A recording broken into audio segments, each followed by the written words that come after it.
Hello students, welcome back to organised knowledge channel. आज की इस वीडियो में बच्चों हम डिस्कस करेंगे वर्कशीट नंबर 24 क्लास 6 और सामाजिक विज्ञान की बच्चों ये वर्कशीट है जो आपके लिए 7 दिसंबर 2020 के लिए शेड्यूल की गई है शिक्षा निदेशालय की ओर से।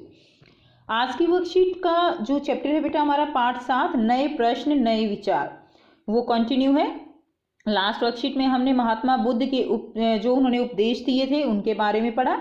आज हम इसमें पढ़ेंगे उपनिषद के बारे में, उपनिषद क्या होते हैं।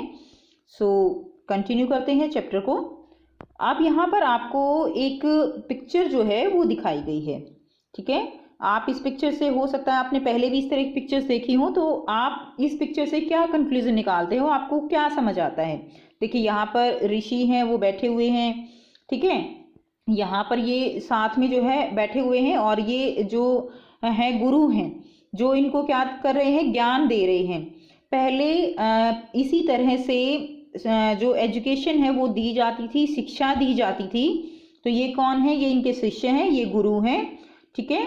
तो इस तरह से पेड़ों के नीचे बैठ के या इस तरह से खुले में बैठ के इस तरह से जो ज्ञान है वो गुरुओं के द्वारा अपने शिष्यों को दिया जाता था, ठीक है। तो ये बेटा इसको हम रीड करते हैं। उपनिषद का शाब्दिक अर्थ है गुरु के समीप बैठना। तो देखिए यहाँ पर ये जो गुरु हैं इनके समीप बैठे हैं ये सभी शिष्य जो ज्ञान जो है वो प्राप्त कर रहे हैं। उपनिषद का शाब्दिक अर्थ क्या है? उपनिषद का शाब्दिक अर्थ है गुरु के समीप बैठना, गुरु के पास बैठकर शिक्षा को ग्रहण करना।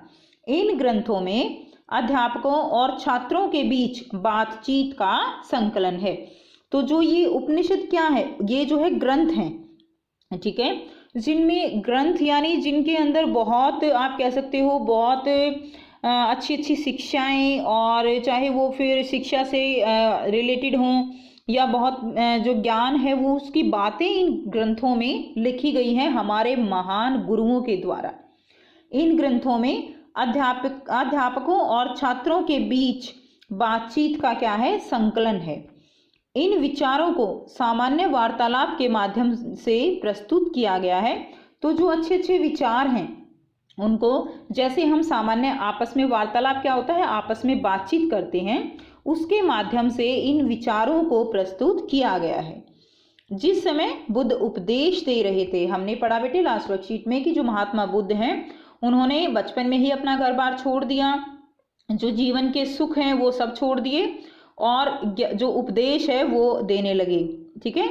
तो जिस समय उपदेश बुद्ध दे रहे थे और शायद उससे थोड़ा पहले अन्य विचारकों ने, यानी जो अन्य लोग थे, उन्होंने भी कठिन सवालों के जवाब खोजने की कोशिश की। यानी जो और लोग थे उनकी भी जिज्ञासा थी कि जो भी हम अपने चारों तरफ देखते हैं वो क्यों होता है, कैसे होता है, इस तरह के सवालों के खोजने की उनके अंदर भी जिज्ञासा थी। उसी जिज्ञासा के चलते उन्होंने कठिन सवालों के जवाब खोजने की कोशिश की थी। उनमें से कुछ मृत्यु के बाद के जीवन के बारे में जानना चाहते थे। उनमें से कुछ जो विचारक थे वो क्या जानना चाहते थे कि वो जानना चाहते थे कि मृत्यु के बाद जो है कैसा जीवन है। आज भी अगर हम देखें कि आज भी ये उत्सुकता बनी होती है कि मृत्यु के बाद क्या होता है। जब व्यक्ति जो है उसकी डेथ हो जाती है, उसकी मृत्यु हो जाती है, तो जैसा बोला जाता है कि उसकी आत्मा वो जो है रहती है, तो आत्मा कहाँ जाती है, क्या होता है, ये सभी बहुत ही जिज्ञासा भरे प्रश्न हैं, ठीक है। तो ऐसे ही प्रश्नों का उत्तर कुछ विचारक खोजना चाहते थे। उनमें से क्योंकि कुछ मानते हैं कि मृत्यु के बाद भी जीवन होता है, आत्मा जो है वो भी एक जीवन है, ऐसा मानते थे। तो इस बारे में वो सब जानना चाहते थे। अन्य जानना चाहते थे कि यज्ञ क्यों किए जाते हैं।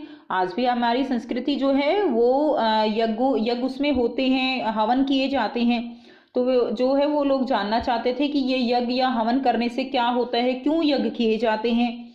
इनमें से कई विचारकों का मानना था कि ब्रह्मांड में कुछ स्थायी है जो मृत्यु के बाद भी बचा रहता है। कुछ लोग मानते थे कि ब्रह्मांड जो है, ब्रह्मांड यानी जो हमारा यूनिवर्स है, ठीक है, उसके अंदर कुछ स्थायी है जो मृत्यु होने के बाद भी वो जिंदा रहता है। ऐसी कोई शक्ति है जो मृत्यु होने के बाद भी कुछ बचा रहता है। उन्होंने इसे आत्मा या ब्रह्म या सार्वभौमिक आत्मा के रूप में वर्णित किया है। यानी जैसे हमने अभी पढ़ा कि मरने के बाद जो है आत्मा वो जिंदा रहती है, तो ऐसा उनका भी मानना था कि मृत्यु के बाद भी आत्मा है जो स्थायी है और वो जिंदा रहती है, ठीक है, जिसको आत्मा या ब्रह्म नाम दिया गया या सार्वभौमिक आत्मा उसके रूप में वर्णित किया। वे मानते थे कि आखिरकार आत्मा और ब्रह्म दोनों ही एक हैं, ठीक है, आत्मा और ब्रह्म उन दोनों को एक ही माना गया है। अधिकांश इन चर्चाओं में भाग लेने वाले विचारक जो होते थे वो कौन थे? पुरुष थे।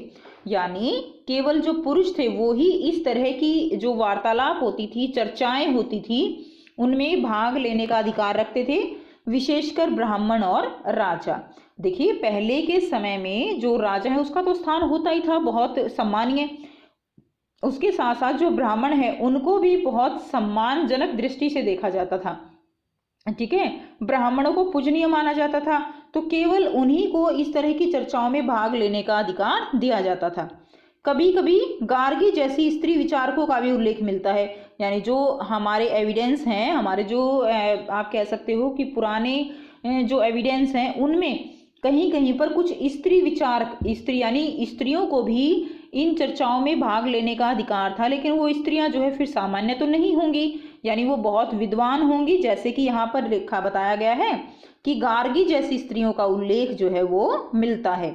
गार्गी, ठीक है, क्या नाम है बेटा? गार्गी, जो अपनी विद्वता के लिए प्रसिद्ध थी, यानी जो अपनी नॉलेज के लिए क्या थी? प्रसिद्ध थी, और राज दरबारों में होने वाली चर्चाओं में भाग लेती थी। और जो राजा के दरबार लगते थे जहाँ पर ब्राह्मण राजा आपस में चर्चा करते, उनमें ये स्त्रियां जो है अपनी जो नॉलेज है, अपनी जो उनकी आप कह सकते हो वो इतनी विद्वान है कि इन चर्चाओं में भाग लेने के लिए उनको जो है सम्मिलित किया जाता था। निर्धन व्यक्ति इन चर्चाओं में बहुत कम भाग लिया करते थे। तो बेटा निर्धन व्यक्ति थे, जो गरीब थे, उनको तो इन चर्चाओं में भाग लेने का कोई जो है अधिकार नहीं दिया जाता था। परंतु कुछ अपवाद देखने को मिलते हैं, लेकिन कहीं कहीं पर इसमें अपवाद देखने को मिलते हैं कि कभी कभी कुछ गरीब लोगों ने भी इन चर्चाओं में भाग लिया है। तो ये बच्चों आपकी आज की वर्कशीट थी, ठीक है। अब हम इसके प्रश्न उत्तर करेंगे। तो पहला प्रश्न क्या है? उपनिषद शब्द का क्या अर्थ है? तो बेटा देखिए उपनिषद शब्द का क्या अर्थ है? उपनिषद शब्द का अर्थ हमने शाब्दिक अर्थ करना है। तो उपनिषद शब्द का अर्थ ये जो है लिखाया गया है ना, गुरु के समीप बैठना, ये आपका क्वेश्चन नंबर 1 का उत्तर होगा। उपनिषद का शाब्दिक अर्थ क्या है? गुरु के समीप बैठना। तो ये जो है इसका शाब्दिक अर्थ है, बस यही आपको लिखना है। चलिए प्रश्न 2 करते हैं। विचारक किन सवालों के जवाब खोजना चाहते थे? तो देखिए यहीं पर आंसर दिया गया है। विचारक खोजना चाहते थे कि मृत्यु के बाद जीवन के बारे में जानना चाहते थे, यज्ञ क्यों किए जाते हैं ये जानना चाहते थे, ब्रह्मांड में कुछ स्थायी है जो मृत्यु के बाद भी बचा रहता है इसके बारे में जानना चाहते थे, ठीक है। तो ये आपको लिखना है। तो आइए बेटा लिखते हैं इसका आंसर।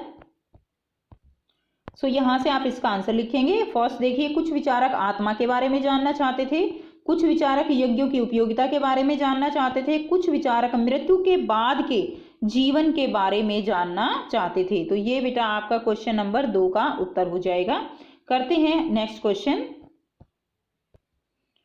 क्वेश्चन 3 है, उस समय की एक महिला विचारक का नाम बताइए। बहुत आसान क्वेश्चन है बेटा, अभी अभी हमने डिस्कस किया कि केवल एक ही महिला का नाम आपकी वर्कशीट में दिया गया है जिसका उल्लेख जो है वो मिलता है स्त्री विचारकों के रूप में। तो क्या नाम था उसका? उनका नाम था गार्गी, ठीक है, वेरी गुड। गार्गी जो है आप लिखेंगे गार्गी, ठीक है। महिला विचारक का क्या नाम था? गार्गी, ठीक है बेटा। तो ये बच्चों आपकी आज की वर्कशीट है और आई होप बेटा आपको ये वर्कशीट क्लियर है। कोई भी प्रॉब्लम है आप कमेंट सेक्शन में, कमेंट बॉक्स में कमेंट करके पूछ सकते हो। वीडियो अच्छी लगी तो लाइक शेयर जरूर कर दीजिए, चैनल को सब्सक्राइब भी कर लीजिए। And thanks for watching, have a nice day.